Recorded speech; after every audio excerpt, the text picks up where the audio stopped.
지금 설명드리는 게 중요도 순위라고 생각하시면 돼요. 크게 세 가지가 있거든요. 세 가지가 다 포함됐다 그러면 끝나요. 진짜 세이즈 바로 거기서 끝날 거예요.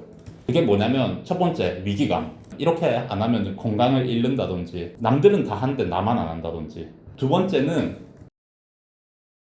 사람은 엄청나게 이성적이에요. 원래는. 그렇기 때문에 거기에 대고 이성적인 말을 하게 되면 이 사람은 이제 재고 따지게 되고 예를 들면 이런 식이에요. 어떤 사람이 왔어요. 그리고 여기 PT 1시간 동안 얼마 해요? 라고 하면 뭐라고 대답하실 것 같아요? 3개월 정도 생각하고 있어요. 그럼 3개월 같은 경우에는 보통 30회 정도를 진행할 거고 그 다음 회당 66,000원으로 제공하고 있다라고 말씀을 드려요. 이성에서 이성을 부딪힌 거예요 이게. 그러니까 가격을 물어봤으니까 난 가격을 대답해야지. 맞아요.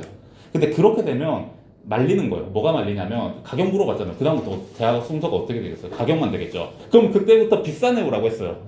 고객이, 회원이. 그러면 근데 뭐 저희가 할인도 있고 라고 가격 얘기로 계속 간다는 거예요. 맞아요. 그러면 이제 본성을 활성화해야 되는데 이성밖에 활성화 안 되고 그럼 더 둘러보고 올게요 하고 마무리가 되는 거죠. 그래서 이제 어떻게 해야 되냐면 무조건 기억하셔야 되는 거는 무조건 본성으로 가야 돼요. 이 사람이 뭐라 했던지 간에 상관없어요.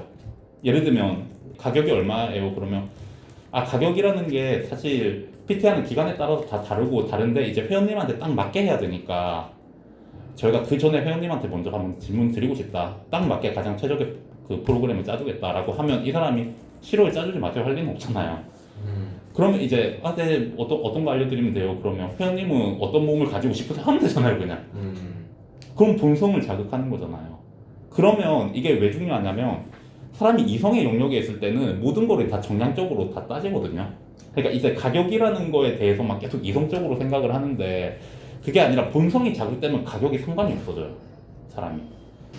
예를 들면 PT가 1시간에 1,000만 원이에요. 근데 PT 딱 1회만 받으면 모든 이성을 다 유혹할 수 있는 PT래요. 그럼 이 1,000만 원은 전혀 중요하지 않은 거죠. 그래서 이제 본성을 자극을 해버리면 이성의 영역에서 계산들은 무의미해져요.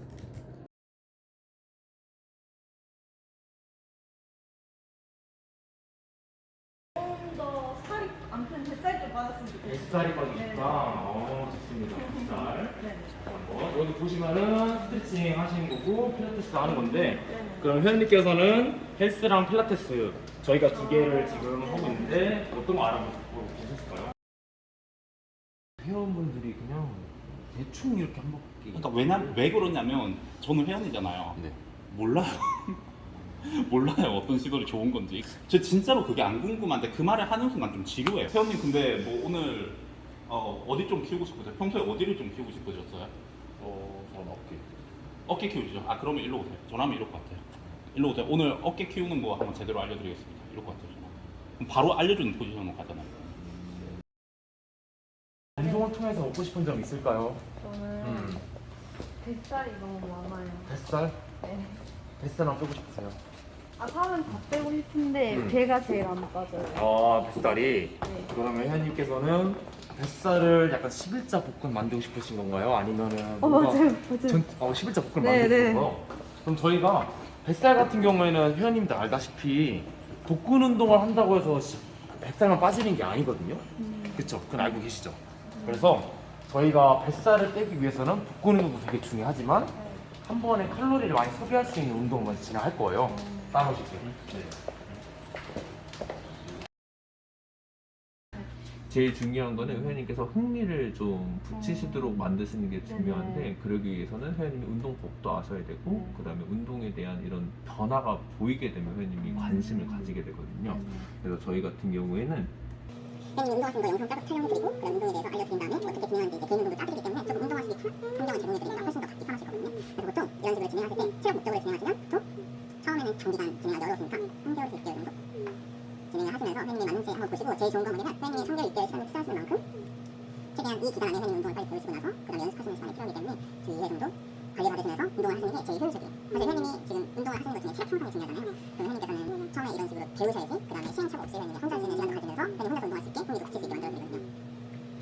저는 너무 체력이 약해가지고 그냥 러닝만 해도 어느 정도는 좀 지금보다 나아질 것 같긴 해서 처음부터 차라리 회원님께서 사실 중요한 게 시간도 투자하시고 비용도 투자하서 하는데 결국 이 끝에서는 회원님이 체력 향상이라는 결과가 있어야 되는데 이를 못하시는 회원님께서는 그 시간을 어떻게 보면 비효율적으로 사용하신 거잖아요. 그래서 뭔가 비용적인 측면이랑 시간적인 측면을 효율적으로 달성하기 위한 방법을 고민하셔야 되는데 그러기 위해서는 처음에 배우시는 게 보다 정확하십니다. 그래서 끝에 회원님이 6개월 뒤에 체력 향상을 실제로 이뤄낼 수 있고 실제로 저 회원님들이 체력 향상뿐만 아니라 외모적으로도 원하시는 방향대로 향상하시니까 회원님께서도 충분히 하실 수 있어요. 희동쌤은 중간에 좋은 포인트가 있는데 문제가 그러니까 질문이 거의 없어요. 질문이 거의 그러니까 이 사람의 정보를 모르니까 그냥 내 얘기만 하는데 그게 이게 핏이 안 맞아요. 제가 생각할 때는 설득이 안 돼요. 근데 뭐냐면 질문을 해서 이 사람의 니즈를 파악을 해야 되는데 그게 제가 수업 드릴 때 본성을 자극하기 위해 질문을 초반에 좀 던지라고 했잖아요. 근데 그게 없었어요. 우두머리 바이브가 조금 부족해요. 부족한데 부족한 이유는 지금 용태쌤이랑 좀 달라요. 부족한 이유는 질문을 안 해서 그래요. 이 사람이 뭘 원하는지 모르기 때문에 우두머리 제공자가 이제 우두머리 바이브인데 제공자가 되게 힘든 거예요. 이 사람 니즈를 모르니까. 이렇게 시간 내셔서 팔뚝살 운동 좀 원하시고 빼고 싶으신데 혹시 언제까지 빼고 싶은 목표도 있으세요? 빨리 빼면 좋겠지만 뭐 그렇다고 너무 급하거나 이런 건 아니긴 해요. 급하진 않으지만 빨리 뺐으면 좋겠다. 혹시 예전에 이렇게 팔뚝살을 빼거나 아니면 체중을 감량하신 경험이 있으세요? 다이어트를 많이 해보진 않았어요. 팔뚝살 좀 빠진다고 하길래 좀 받아들이며 살았던 것 같아요. 그러면 약간 구체적으로 뺀 경험이 없으시니까 방법에 네. 대해서 좀 잘 모르시겠네요. 사실 이게 되게 쉬워요. 제가 항상 설명해드린 거 운동, 식사, 휴식 이렇게 세 가지 범주를 같이 관리를 받으셔야지 효율적으로 이제 진행을 할 수 있거든요. 그래서 회원님도 어차피 똑같은 시간 투자하실 거면 좀 이렇게 최대한 효율적으로 운동하시면서 감량하시는 게 훨씬 낫지 않으세요? 사실 예전 같은 경우에 교육받기 전에는 그 어떤 관리자 분들이나 아니면 이제 상사분들이 너는 잘할 수 있다라는 부분에 대해서 크게 와닿진 않았어요. 예를 들면 뭐 의뢰하시는 말씀일 수도 있고 제가 직접 어떤 식으로 해야 되는 솔루션을 제공해 주진 않으셨는데 이제 교육을 들으면서 제가 구체적인 상황에서 어떻게 해야 되는지 이론적으로도 배우고 실제로 이제 적용하는 시간을 가지면서 사실 그런 내용들에 대해서 어떻게 하는지에 대해서 좀 방법을 알게 됐고 제가 이제 2달 전에 교육을 받기 전이랑 후랑 매출이 거의 2배, 3배 이상 차이 날 정도로 많이 차이가 났었는데 이게 한번 그런 식으로 자신감을 가지기 위한 노력을 하고 그게 이제 매출로 이어지다 보니까 습관적으로 하게 되고 그것들이 이제 제 무기가 되어 있다고 전 되게 만족했던 교육이 있는 것 같습니다. 접목시키기가 되게 힘들었었어요. 왜냐면 저는 처음부터 끝까지 저랑 완전 반대인 교육이라고 생각했었고 그 성향 자체를 완전 뜯어 고쳐야 되기 때문에 말투 하나하나를 다 고쳐야 돼서 말을 진짜 입 한 번을 못 뗐었거든요. 이게 내가 말하면 또 틀린 거니까. 근데 이거를 내가 진짜 다 고칠 수 있을까라는 막연한 생각을 들었었는데 막상 그냥 하니까 그냥 되더라고요. 그냥 하니까 그냥 됐어요. 잘못된 점에 있었을 때 혼자 셀프로 피드백을 할 수 있다는 점에서 너무 좋았었고요. 그 심지어 이거는 제가 확실한 거는 제가 4월달부터 여기 왔을 때부터 워크인을 잘 안 됐었는데 확률이 0%였어요. 0%. 근데 뭐 10%, 20%가 아닌 100%로 제가 지금 이번 달 워크인에 다 등록했습니다. 네. 매출적으로도 2배, 3배 많이 뛰었어요. 저는 원래 1000만 원 밑에서 놀던 선생님이었는데 매출이 너무 힘들었는데 이제는 자동적으로 잘 나오더라고요. 그 1000만 원이. 그리고 지금 전국에서 이제 팀에서 2등 한 수치로 보면은 답이 나온 것 같습니다.